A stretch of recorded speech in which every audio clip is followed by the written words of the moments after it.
Hi there, Adam here. You know, there's a lot of different Android cameras out there that people claim are great, but they're not quite professional level great. Now, this, on the other hand, is a professional camera system powered by the Samsung Galaxy NX. So today we're going to do an unboxing. Now, I don't want to get your hopes up. This is not the traditional unboxing because this is some high-end camera equipment and there's a lot of optics involved. So today we're going to do an unboxing of the Samsung Galaxy NX. Let's get started. Starting off with a camera bag. This camera bag has several pouches in it for the camera itself and all the accessories. So here we have the Galaxy Camera NX itself, and let's see what's inside of the box. Alright, and to start with, we have a little tab on the top. So here we have Adobe Photoshop Lightroom 5, which is some pretty good software if you use Windows. And inside of this smaller bag, we have a quick start guide, and the quick start guide gives tips as to how to use the camera, of course. Here we have health, safety, and warranty, a handbook. The handbook gives good tips and tricks as to how to take a good shot. Here we have the Samsung lens manual, and the same thing, which appears to be in French. So next up we have a 5-volt 2-amp charger. Here we have the default lens for the device. And here we have the Galaxy camera itself. You notice here that's the optical sensor, should never be touched. And there's the pins for communications with the lenses. On the top here we have a mount for the flash, as well as the flash itself. Along the side we've got a strap so that you can strap it from one end to the other and hold this thing around your neck, because this will get kind of heavy after holding it for a while. We have a headphone port, micro USB, and micro HDMI right there. Here's a speaker on the side of the camera. Here we have our SIM card and micro SD card, as well as the battery slot. And of course on the top we have our power button, our camera button, record button, mode selection switch, and flash selection. This battery is a 4,360 milliamp hour battery, which is pretty darn big in comparison to most of today's batteries, which are around 1,800 to 2,000. We have a micro USB cable and the strap that I was talking about earlier. And of course here we have a lens guard, and what this is for is to block direct sunlight from touching the lens, so that when you're out shooting you can adjust this so that it doesn't actually allow any light to hit the lens itself, which can cause glare on your pictures. Now, in addition to this lens here with 18 to 55 millimeters, I've also added this lens, the 50 to 200 millimeters. Now, this lens is going to be pretty high powered, and let's go ahead and get this thing out. As you can see, we have here the lens and a bag for the lens. So let's go ahead and attach a lens to the device. So here we have the Samsung Galaxy camera, and it is a pretty darn big device, but it's designed to take good pictures, primarily. And second, it also runs Android. So let's go ahead and put the battery into the device.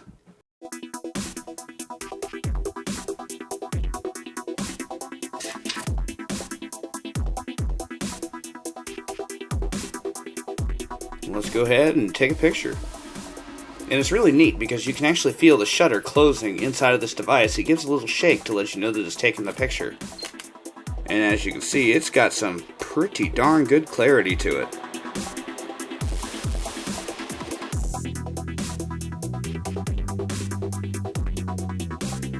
Some of the other accessories I've ordered to go along with this camera is an optional flash, and what this does is it provides a lot of extra light. I've also ordered this set of lenses. We have one that's 4.45x, which means that it will zoom out the image, make it twice as big as whatever's on the end of this. And then this is a 2.5x, which means it'll make the image closer in, which means you get a smaller image, 2.5 times what's on this. And here we've got two UV filters, which are used to block out the UV light. You know, normally when you use a smartphone camera, you end up with full UV blocking, but that's not the case on one of these. Not necessarily. Now some of these lenses that you can put on it will have them, and this is one of them.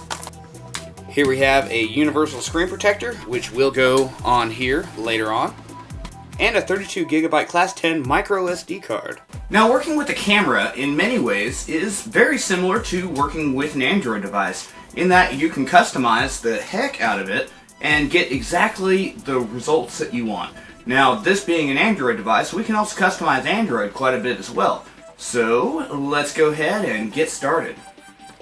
Alright, so here's the Galaxy NX with the wide-angle lens. Now one of the problems that people have with my videos is that there's a lot of shadow because the light's coming from over here, and you can see right here there's a lot of dark areas on my videos. So what we can do to rectify that is to add in a ring lamp. Now this ring lamp will go onto the lens, and this part goes onto the top right here. So let's go ahead and add this on.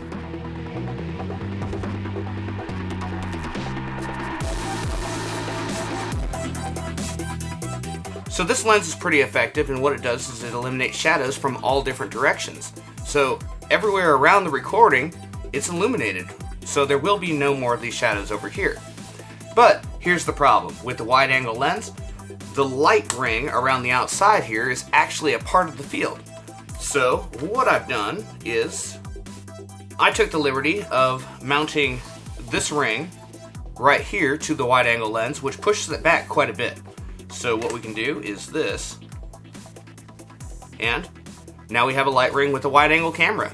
So the next complaint that people have had about my videos is the fact that the audio, even though I'm using a high quality microphone, isn't the greatest. And that is because I'm not using a way to adjust the value coming out of the XLR of this microphone. Now XLR is the highest quality connection that you can get, but the thing is, my audio has been clipping, so the audio goes like this, but it can only handle like that, so it's jumping out of the spectrum.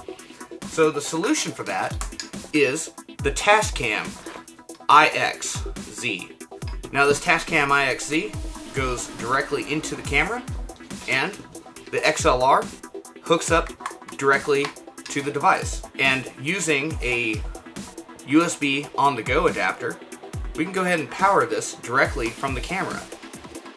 But you see, the problem is this piece right here, we can't be hanging that directly from this, especially with all the weight of this cable here. So in order to get all this weight off of the camera, we're going to need a bracket. Simply mounts to the bottom side of the camera and provides a good grip.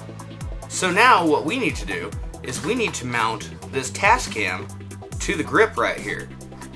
So let's get started on that. In order to mount the Tascam to the grip, we're going to want to start by taking this housing off the unit. And we can see that inside of here, we've got plenty of room to work, really. So in order to mount these two together, we're going to need something to fill up this gap right here between the mount and the piece of the Tascam. So what we'll use is some U-mold plastic from Radio Shack.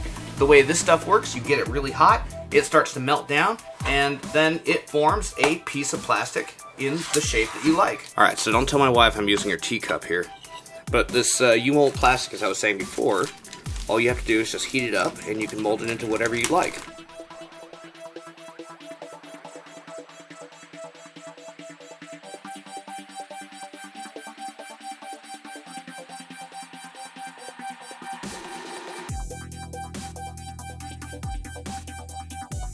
Alright, so here's the Tascam module, and we've now made the adapter for the hot shoe on the side of the device. So let's go ahead and install this. And now we have a place to plug in the XLR directly to the device. So one of the problems is when recording, you can't see what's on the screen of the device. So what we need to do is we need to make a remote display. The easiest way to do that is to run a VNC connection from an Android device and just simply connect it up so that you see whatever's on the screen of the camera at any time. So we're going to want to put a mount on the device so we can attach our camera to the front and see what the camera sees at all times.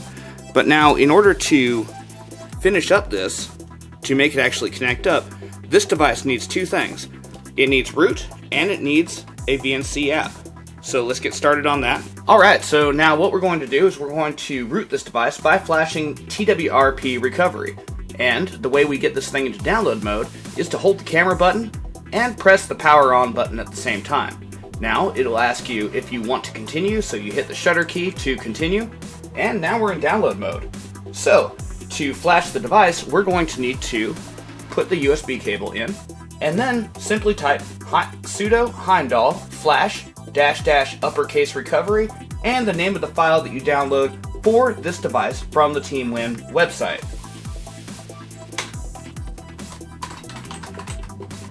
Now Linux may ask for a password, and you just need to put that in. Alright, so now that we've flashed TWRP to the device, we'll hold autofocus while pressing power, which is the same button, but you only press it halfway down to get to autofocus mode. And if everything goes right, we have a win! So when exiting TeamWin recovery, you can simply hit reboot, power off, and it'll ask you if you want to root the device.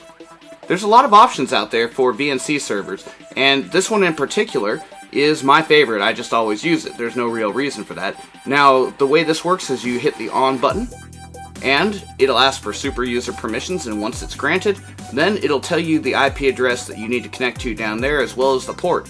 Now, we can connect to that using any VNC client from our Android device. Also, it gives you a browser as well, so you can also use a web browser to connect up and remote control this device. Alright, so it looks like we are just about finished up, and we're ready to record a video.